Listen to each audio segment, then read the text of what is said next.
Hey guys, welcome back to The Binger. The Boys Season 1 might be over, but the story has just begun. That was diabolical! The finale left so many questions hanging in the air, but luckily Season 2, it's already confirmed. Let's take a look at what the ending meant for Billy and his boys, and what we can expect from the next installment.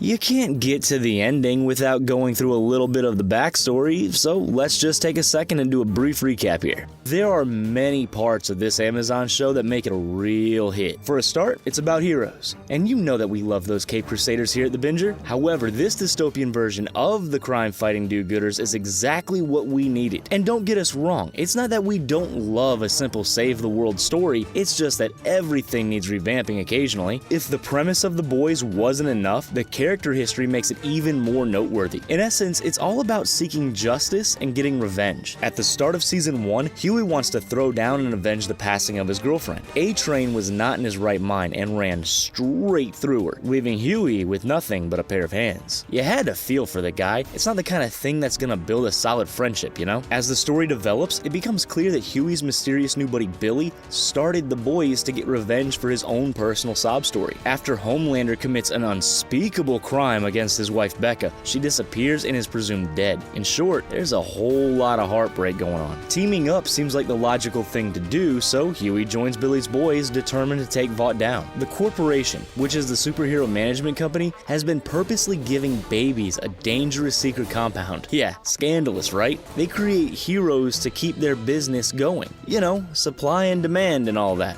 The world at large is unaware of their nifty little trick, and they're led to believe that it all happens naturally. There are some truly epic twists along the way, like finding out that not all babies have to be infused with V. Some are just born with powers. It's a real powder keg of emotions. So while all of that's going on, Vaught's caught wind that the boys know what they've been doing. Like many big corporations that stand to lose a buck, the company is intent on eliminating the threat. We already know what a rumor can do because we see Homelander take down a plane carrying a businessman who knows the secret. They're not really about going in light. The remaining members of the Seven are hot on the tail of the boys. It doesn't look like they're gonna quit when their reputation's at stake. By the end of Season 1, the fate of our guys hangs dangerously in the balance. They've got more problems than Jay-Z. And unfortunately for Billy, a lot of those issues revolve around him. The final scene shows Homelander dumping him at the doorstep of Becca. Not only does he find out that the love of his life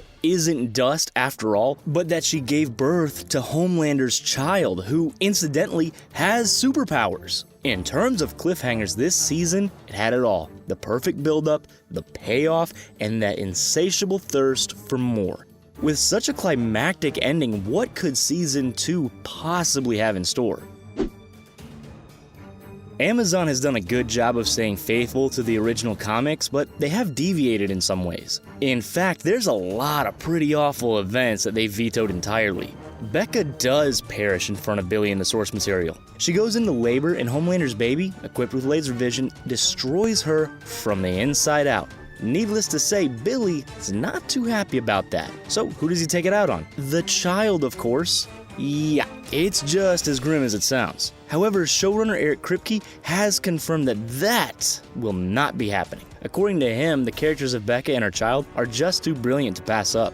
Plus, we could see the H-Man transitioning into fatherhood. Now that's gotta have a profound effect on him, but the jury's still out on whether or not it will be a good change. Having a kid could make him see the error of his ways, or he could try to manipulate the tot into working with him. It's wide open, really. Talking to Entertainment Weekly, Kripke said, "You have this kid who's half man and half monster. Half the person Butcher loves most in the world, and half the person Butcher hates most in the world. That's just too perfect a character to not keep alive. He speaks a lot of sense. Who doesn't like seeing something totally bizarre and unpredictable on screen? And what's more, there are big plans for how Becca's reappearance changes things." Huey and Billy bonded over the one thing they both had in common. They both lost incredible women who mattered to them on a gigantic scale.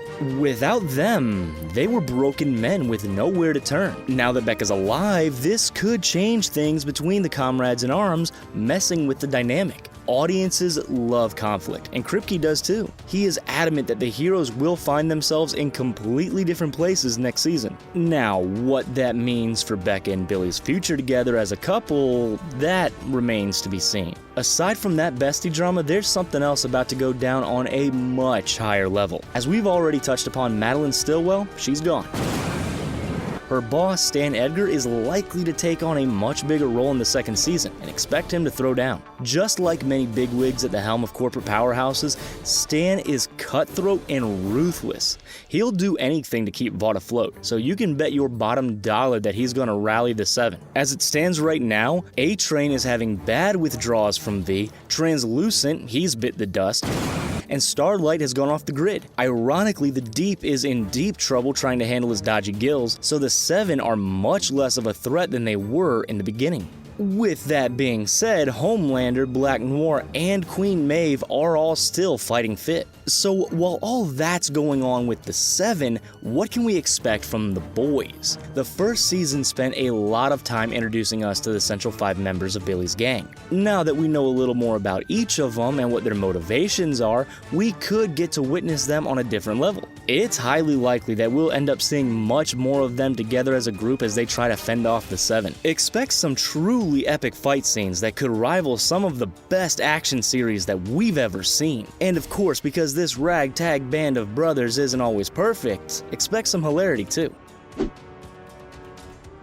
Let's not forget that the superheroes that we've been introduced to aren't the only ones in the world either. Expect to meet some newbies. It's already been confirmed that Aya Cash has been cast as Stormfront. Now this is one character that you wouldn't want to meet in a dark alley. In the original comics, the bigoted woman hater is a man. Clearly, Kripke and co thought that they'd shake things up a little bit, and I gotta say, we like it. Audiences are asking for more female characters in entertainment like this, so it's good to know that our voices are being heard. Fans are also begging to see one hero in particular, Tech Knight. Comic book creators Garth Ennis and Derek Robertson made this character a very big deal. He's a mixture of Bruce Wayne and Batman, and he makes waves in the books after Huey joins the boys. Tech has an enormous amount of money at his disposal. I mean, he's a billionaire who loves his gadgets. Using an advanced suit to fight crime, he's also got one heck of a crib. He might not have a Batcave, but he does have a beautiful mansion that he calls home. Tech has already been mentioned briefly in the series when a woman says that he shattered her spine while saving her. However, just because he's been hinted at doesn't necessarily mean that we'll see him appear. He might sound like an incredible addition to the hero list, but Tech Knight has a huge flaw. He's basically in a permanent state of arousal. Now,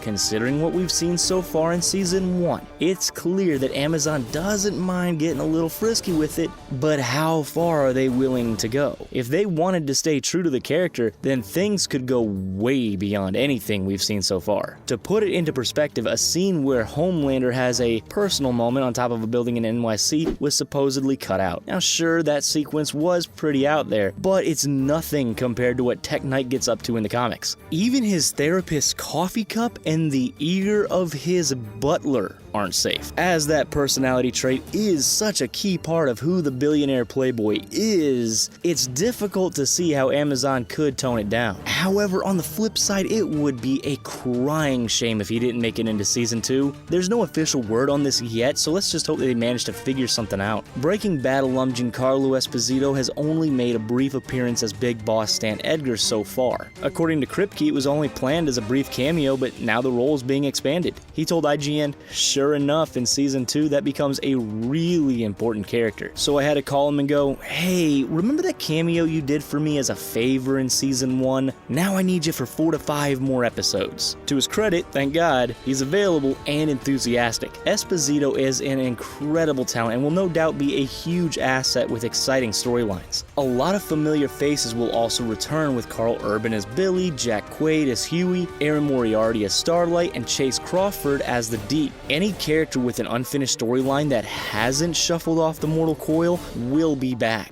Heck, even those who have passed on could reappear in flashbacks. Nothing is off limits. Executive producer Seth Rogan is also pegged for a cameo, reportedly starring as a type of Agent Coulson character. What a time to be alive.